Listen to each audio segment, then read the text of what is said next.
Welcome back everybody to Stereo and Beyond. My name is Ronald and welcome back to the channel. I want to address a couple of things here real quick. Next video we are going to take a look around the system because it is pretty finalized for the couple of months into the foreseeable future. So I want to make an overview for you all.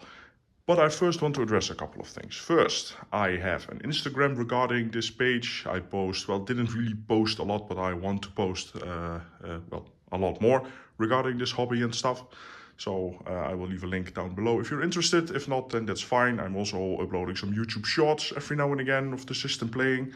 And well, if I go to some events, dealers, all that stuff, you will find it on my Instagram and maybe some YouTube shorts. But just a little self-advertising there. If you don't want to check it out, it's fine, of course. But you might be interested in that. I also love to follow some hi-fi channels on Instagram, so that's why. Then let me wind it back a bit. When I first started this channel, again, a couple months ago, and uploaded the last video, for some reason, when I moved all my active subscriptions on all the channels that I watch over to this, it worked fine for like a week. And then I couldn't watch anything. It said content not available. No idea what it was. But I looked on some Reddit forums, Google forums, all that stuff. And it just said, well, tough luck, Chuck. We are all experiencing this. So there have been a lot of people that are, experiencing these issues. Why? I don't know. They don't know. I don't use Adblocker personally, so that would be a bit hypocritical since I am a content creator. But yeah, really weird stuff. And then it started working again like 2 weeks ago. And then I didn't have motivation to post because of a trend that I have noticed a long time, but even more so the last couple of years. I have been in the YouTube content creation game for like 15 years. I first started when YouTube first started, so that gives you an idea. All of different stuff, even did some Twitch streams. I always gamed and stuff, so also some other things that I made. But something that I have started to notice, even for the pandemic, but more so after. And also a lot of colleagues have noticed it. Even a good friend of mine, audiophile barista, talked about it a couple days, maybe a week or two ago. There are people now active in this hobby. I don't think they're active in this hobby because they're idiots, frankly. But comments are just being thrown left, right, and center, full of critique, full of hate, full of just bad stuff. And of course, you can say, well, it shouldn't apply to you. Just don't read them. Don't let them get on your skin.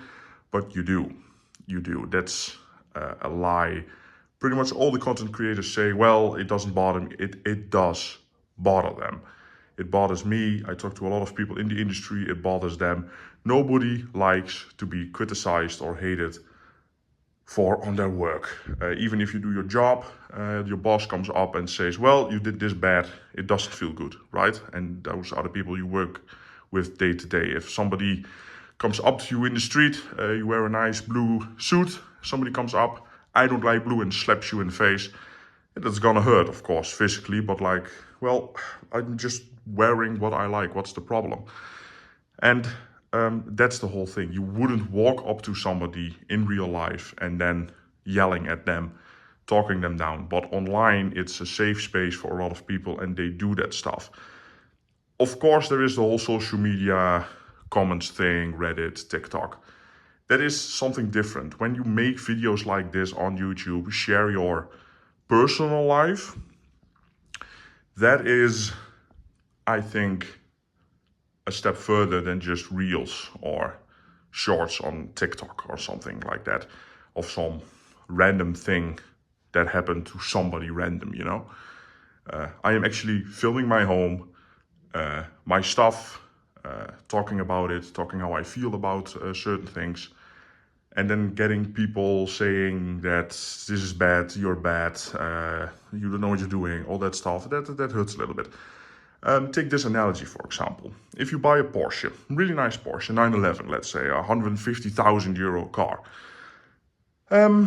there's always somebody gonna say, well, that's a nice car, or even don't say that. Should have gotten the GT3 or even a GT3 RS.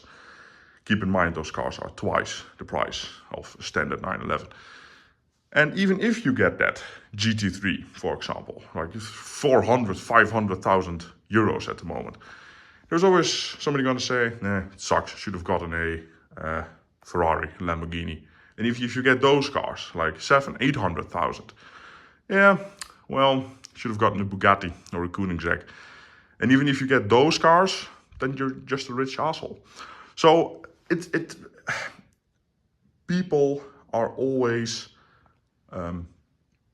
subtracting the stuff that they see online and applying them to themselves, or make bad comments to people to make themselves feel better. And that, in my opinion, that really needs to stop. I can't force anybody to do anything, but it doesn't help the people creating the content, So, if I would throw 50 or 100K at this system, I would still run into compromises that I need to make. Life is full of compromises: work, jobs, personal life, everything, hobbies, the house you live in, everything is filled with compromises. Is this the perfect room? No, it isn't. Is it a good room with a good setup and good acoustics? Yeah, it is. Because I have listened in here with a lot of people that are in the industry, friends of mine, and I want to get their objective, professional opinion. And if they say, this is pretty good, as good as you can get in a house, then that is value that you get. And somebody just making assumptions on the internet, that's just, what the hell you're talking about, man. So that's kind of the thing that I wanted to talk about here. I am happy to engage with genuine people, with good conversation and all that stuff in the comment sections. But if you're just gonna be a twat in the comments, then I don't know, I might just delete it, might just block you instantly. I don't really care, to be honest. I'm just done with that stuff. I want to make content for the people who like to watch it, like to see it, engage with it. Yes, I know I am just showing my system here and talking, but I need to get this across. We are going to look at some stuff in future videos, but I need to do this. I also want to keep my videos under 20 minutes. I know I can get a bit rambly, but that is what I'm going to try to do. So that were my little 2-cent rant there. It's just, what happened. Because of some idiot comments, I didn't want to make videos anymore. So that, I now realize why I want to do it. I always knew, but I didn't realize that my feeling for making the content, engaging with people, was stronger than just don't do it at all because I wasn't feeling like getting those comments. It doesn't really hurt me, like I don't get depressed from them, but I just get the feeling like, why the hell am I even doing this? And that's a feeling that I recognize a lot in the whole content creation industry, whether it's vloggers or just people working, for example, on some stuff. I follow Brixie on YouTube. He's a Lego YouTuber, probably the biggest. He builds beautiful cities, reviews sets, and the comments that he is just receiving every time and again from the decisions that he is making, it's just, I would have thrown myself off a building a long time ago. Just, you can please people, everything you do is wrong. And then you ask yourself, why the hell am I even doing this? Just go away, But it is what it is, I guess. That's just my little 2 cents there. Think about the stuff before you post it. Especially with this type of content, which is being made in a serious manner, a personal manner. I like to watch some maybe unethical stuff on Instagram because it's funny, everybody has that little bit of, I don't know, like some people who love just the little bit of wrong, And that's fine. I do too. A lot of friends do too. And it's just fine. But meaning certain things when you say to people, that hits a little different. You need to know when you need to say stuff, when you don't need to say stuff, and what you can say directly to people and not. And it's okay just to shut up once in a while and don't say something negative. I don't agree with everything that I see. I don't post everything or everywhere my opinion on certain matters. Just don't, you know. So the system, yeah. Let's update you a little bit because some things have changed. For example, the Arkham and the Morants are gone. People picked them up, shipped the Morants. No, I shipped the Arkham. The Morants was picked up. Actually, funny story. It was picked up by a Ukrainian, refugee that is now residing in the Netherlands. And talked about him a little bit, about all the stuff. And well, it was an interesting conversation. I enjoyed that. Funny story. So, that's gone. I placed my Nakamichi cassette deck, CR2, in here. Don't really know what I want to do with cassettes yet. I would love to get a record player going first. Because I have vinyl, also some really good vinyl. But can't play it at the moment. Because the vinyl system that I had, it wasn't really high-end and up to par with the rest. Especially now with the AccuPhase and all that stuff. So I am looking into, matching up some components. What would be the best option in that? Would love to get some direct drive stuff. I don't really know what system I want to go yet with. Maybe some vintage Microcycle, maybe some new stuff, Transrotor. I really like VPI. Also love that brand, but I don't know, to be honest. There are also some custom brands in the Netherlands, like Wilkin, for example. Really interesting turntables, but really big as well. So I don't know what that future holds, but that's going over there. Then I traded my Plixer. It's still the same model, BAC 1500 Mark II, but this was a demo model from the company in Singapore that made them. And my model is going to a distributor in Belgium, possible distributor. Audio Essence is working on connections there, getting the product to market. Really interesting to see how it all unfolds. Brands are getting, not brands, but shops are getting interested in them. So I hope that Plixer takes off and gets the recognition in the audio world that it deserves. It's a really good brand, really good technology, and check them out if you want some good power solutions. I noticed, and that's also the thing, people make assumptions on things they hear. Well, burn-in isn't a thing, cables aren't a thing, yada, yada, yada, yada, yada. Always different opinions, views. It all matters, but just to give a little bit of experience, I had one. These things are always on, by the way. They get room temperature, warm to the touch, but they are always on. Don't use that much power, but they're just on. Current is just filling up the transformer, radiating a bit of heat. I noticed it straight away when I unplugged that one, plugged it one back in. This was just hadn't been turned on in weeks because it was in customs, shipping. It was stone cold to the touch. The difference in sound, oh my God. And I talked to the dealer as well. He burns them in before they ship them to customers, because it is a really big difference. I don't know if it's the technology, probably, because it's a really big trafo inside. It needs to be saturated long enough with the power. I am just guessing. I didn't talk to James about it. My review, by the way, of that thing is online. I will link it down below. I didn't talk to James about it, but he's the designer and CEO of Plixer.